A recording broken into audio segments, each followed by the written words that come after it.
Good morning, and thanks for joining us for the Carrie Barrett Show Live, or thank you for joining me.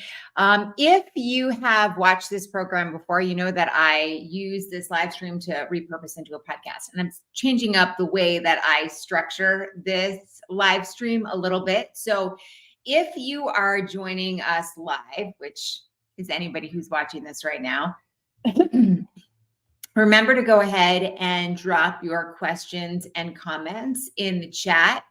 Once the sort of public facing, or what will be repurposed into the podcast portion of this, is over, I will go back and answer any questions as they show up. And I'm live streaming on Instagram now for the first time as well. You can do that with StreamYard. I'm a little bit behind the curve when it comes to doing that. So if you're joining me on Instagram, it's going to be hard for me to respond to your questions through the StreamYard platform, but I will go back. So if you have questions and you're watching on IG Live, go ahead and drop them there. And after the live stream is over, I will go back and see how I can help you and respond, and appreciate your support. All right. So I'm going to do a quick countdown. We will get into the podcast portion of this show, and we will take it from there in 3, 2, 1. Thank you for joining me for the Carrie Barrett Show. I am your host, Carrie Barrett, and today we're going to be talking about a framework that I've developed to help small business owners secure media appearances. Now, this is sort of a new offer that I've created. I've started working recently with a couple of new clients, not only on media training, but also coaching them on how to get, their own PR. So this is really a great framework for business owners. It is for founders and entrepreneurs, whether you are a B2B or B2C, coach, consultant, service provider, that sort of thing. This is also for product-based businesses.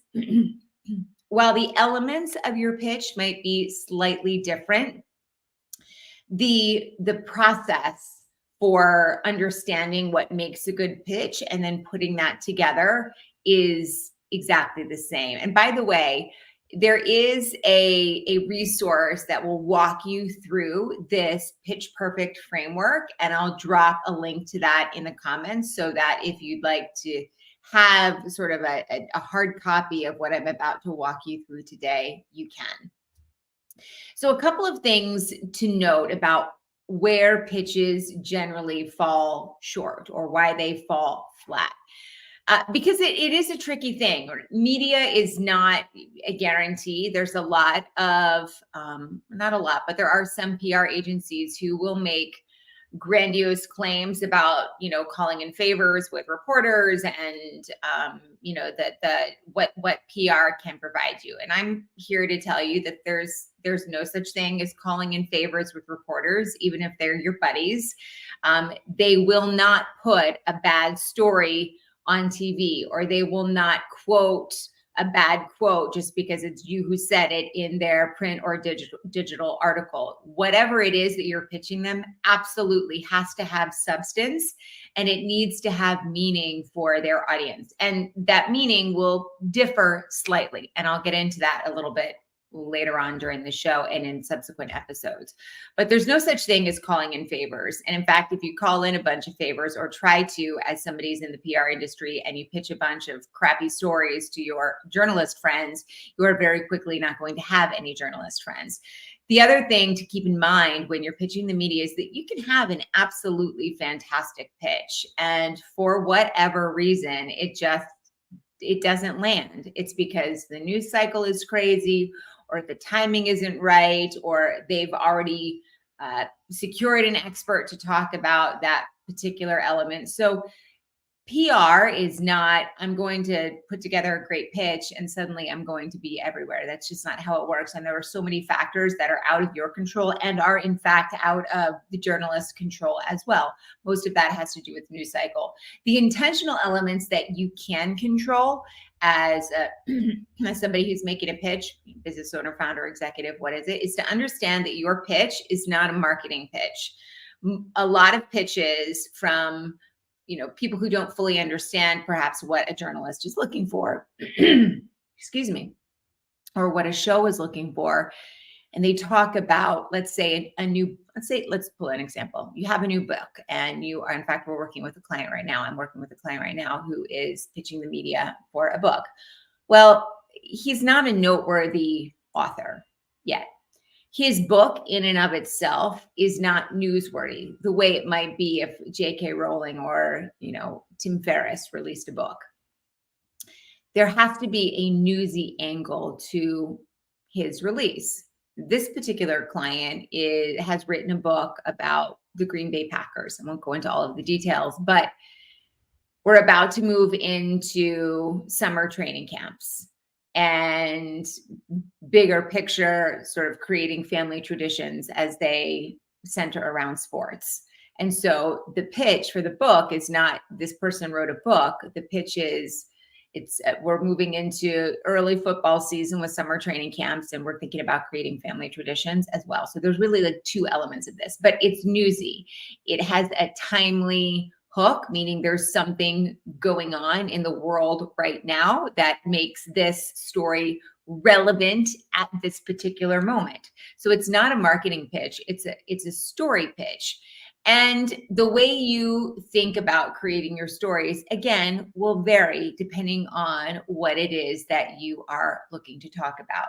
So another example that would be relevant is I recently pitched myself to the Today Show, and they bid. I actually have my recording with them in studio next Tuesday. I'm not sure when it's going to air yet, but I'll keep you posted. Anyway, what I pitched was a story about how, business owners, small business owners, entrepreneurs can overcome their fear of speaking on camera or on a stage so that they can create video sales and marketing collateral for their businesses, whether it's social media, whether it is a virtual event, etc. That's great, but why is it relevant now? Well, I tied it into two things, really. Number one, May is Small Business Awareness Month here in the United States. And there's also talk about a TikTok ban. So that's a little bit of a harder news edge as well. So if we lose TikTok, what are some of the other avenues, at least if we lose it here in the United States, what are some of the other avenues that we have or that we can take advantage of to create sales and marketing collateral, right? So I've taken a skill set or a subject matter expertise that I have, and I have wrapped it in something that is timely, right? So Small Business Awareness Month, and of course the talk of the TikTok ban. Where, again, most people get it wrong is that they look at this as an opportunity to market something about themselves. And at the end of the day, as the business owner, yes, of course, that is your goal. You want to drive visibility. Maybe you want to broaden the funnel, the top of your funnel, your awareness element. You want, status. You want to be able to put that as seen on whatever logo on your website. But at the end of the day for you, yes, it's about marketing. For the end user, the audience, and the intermediary there, the news outlet, it's about creating value for the audience, which is, generally speaking, not the pitching of your book or not the pitching of you as an expert in a particular area. It's how can you use that expertise to provide value for the audience? So this is never an opportunity where you're going to sit down and say, like, I have a new book that talks all about this. You should buy it here. It is the host or whomever asking you the questions. And usually they're good. They will say, you have a new book out about this. It's blah, blah, blah, blah, blah. Where can people find it? And so right now I'm going to walk you through a framework that I have created for business owners, entrepreneurs to think about how to structure their pitch. And it's called the Pitch Perfect Framework. And again, I'll drop a link to this in the comments. If you're listening to this on the podcast, I'll make sure it's in the show notes so that you can check it out there as well. And again, have a copy of it in front of you so that you can walk through these steps as you may be considering putting together a pitch about, a something you want to talk to the media about. So the first element of the Pitch Perfect framework is P, and that is purpose and newsworthiness. And so I touched a little bit on the newsworthiness element and where most people get that wrong. But this is really about your purpose, but it has a news hook. So you are very clearly stating in this pitch the purpose of it, and then you are rooting it in some newsworthy and or timely element. So, relevance, impact, uniqueness. This element of your pitch answers the why this and why now element. So it makes it compelling for the media. The second element, the I in the Pitch Perfect framework, if you will, is the impact of whatever it is about which you're going to be talking. So you're highlighting the specific impact of your story, right? How does it affect the community? How does it affect your industry, the audience? The impact and the way that you describe it helps illustrate sort of the broader significance of your pitch, which makes it more appealing. It's value is basically what this comes down to. The T in the Pitch Perfect framework is target. And that means knowing your target audience. So you are going to be pitching to producers and journalists and maybe anchors or writers. They are your immediate audience, but they are always evaluating the pitches that come into them through the lens of their audience. So who is their audience? Is it an audience made up of executives? Is it an audience made up of, maybe mostly stay-at-home moms or work from home moms? I'm thinking like you're pitching maybe the Drew Barrymore show or something. Is it a local news program? Is it the digital real estate of a local news program? Who exactly is on their platform and watching it? And knowing that you are basically using that news outlet or that media outlet as a platform to get to the end audience. So you're really appealing to two, but recognize that immediate audience is not looking out for themselves directly. They're looking to create an experience for their audience. So knowing who it is, tailoring the pitch to the audience of the media outlet, understanding their interests, understanding their preferences.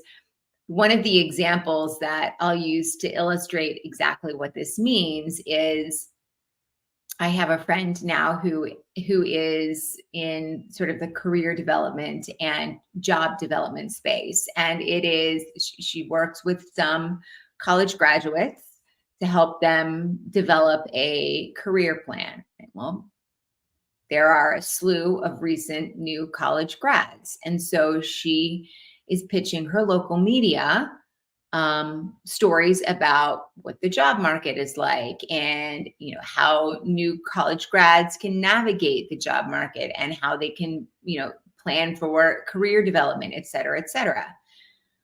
There is another element that is going on as it relates to college graduates and college students right now that has to do with current events and world events, specifically, and especially so here in the United States, a lot of the protests that we're seeing at colleges as they relate to what is going on with Israel and Gaza. And I suggested to her that she create an element of her pitch that also highlights that she can talk about how participating in those protests can affect your future career chances, whether you're participating on social media or whether you are participating in person. Social media has been a challenge for a lot of college graduates, and of course for high school students as well, as they apply to college and their social media accounts are being sort of combed through to find out who they are and what they're about and what do they talk about and have they done anything that would put the college in bad light. So my point is that that has been a long-standing problem for recent grads. This amplifies it. Now, her pitch for TV, and I've said this before, is always going to sort of want the like naughtier angle. They want something that's, I'm going to use a word that it's not quite the right word, but more of the sensational element of things. And so really focusing in on that current event on the TV side of things is particularly important. The framework of the pitch is the same.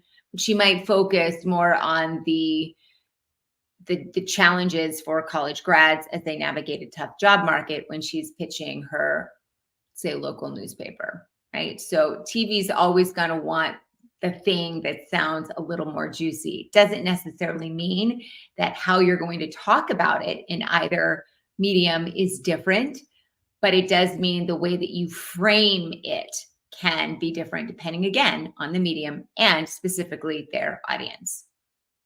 The C in the Pitch Perfect framework has to do with credibility. So you are bolstering your credibility. You are, as a subject matter expert, and you're also perhaps including recent data points or recent studies or recent statistics, testimonials.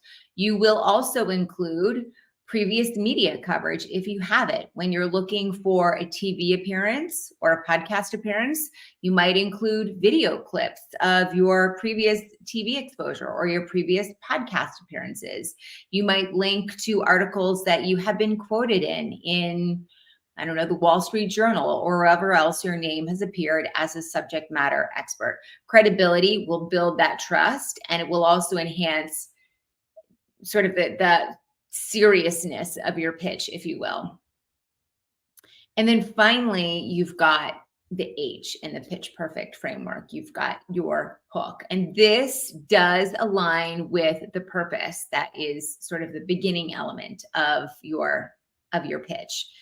So you're starting with something that is newsworthy, and you're also ending with something that is, there's a hook to it. So that hook in this case would be something that would want to make a journalist or a producer or whomever it is that you're pitching to learn more or act, somewhat immediately. So maybe if you are pitching an event, let's say you are launching a new store or you are launching a new product and you're having a product event, right? I've worked on PR campaigns with a coffee farmer, and we created an espresso martini party where it was COVID, so everybody gathered virtually, but all the journalists showed up, and we had sent them kits to make espresso martinis, and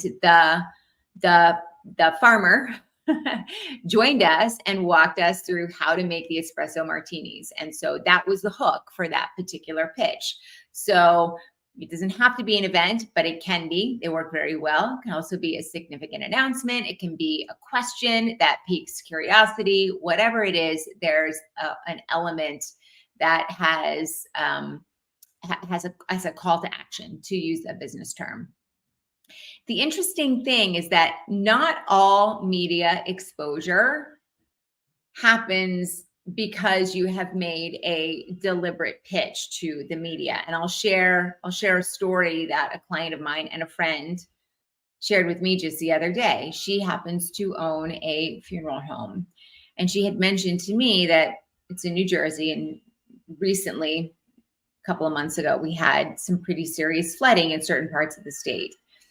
And she had put a post out on her funeral home's Facebook page saying, if anybody's experiencing flooding, businesses, homeowners, whatever, feel free to use the parking at Scanlon Funeral Home. That's her funeral home.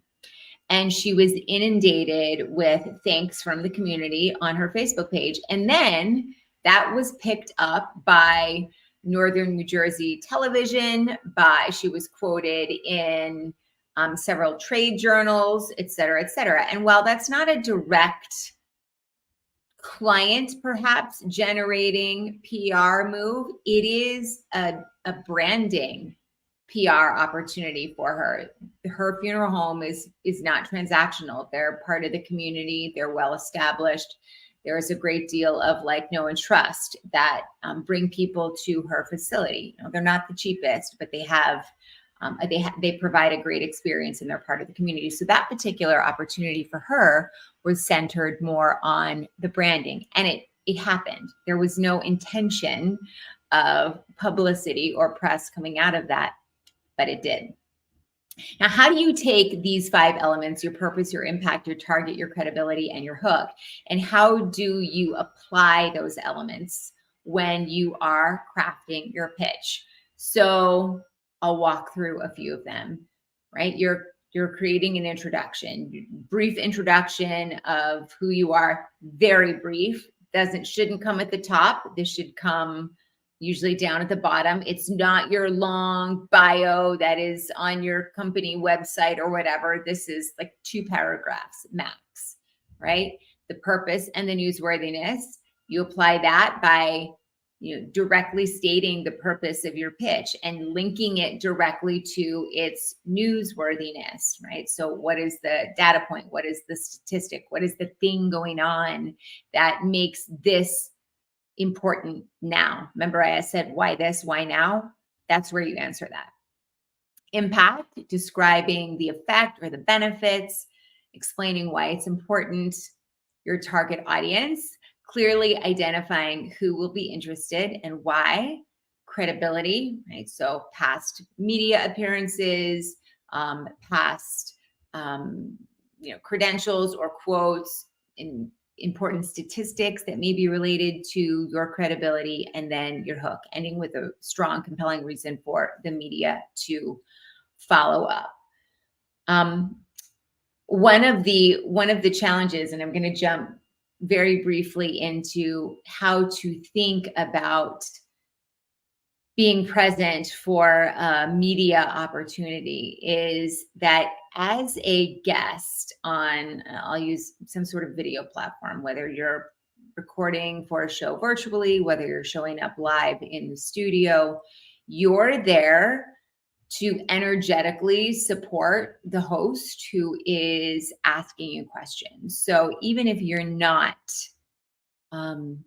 speaking in that particular moment, your goal is to energetically support whoever is there with you. So I hope that pitch perfect framework made sense for you. And I know that it was a lot to take in, right? There's 5 basic steps, what they are, and then how to apply them.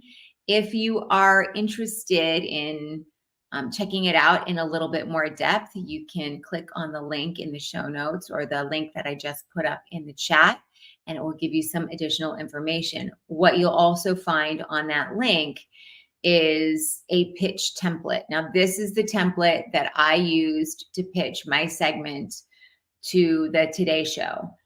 It will not apply for every single media pitch. It will not apply if you have a product necessarily that you are looking to get some publicity for. There's certain elements of it, certainly includes all 5 elements of the pitch framework, but you will structure things differently. Nevertheless, it'll give you a good idea about how I executed on all of those elements and what I included in my pitch, what data and statistics I chose to link, how I showed my previous credibility on TV and with what I do in my business. And then I also offered some sample questions that the journalist could ask as well. I sort of made it a one-stop shop for all of them. So I hope that you found that helpful, walking through the Pitch Perfect framework. If you have any questions, you know where to find me. I'll put a link to book a call in the show notes and the chat as well. With that said, thank you so much for joining me, and I hope that you have a fantastic Thursday, and I will see you back here next week, same time, same place.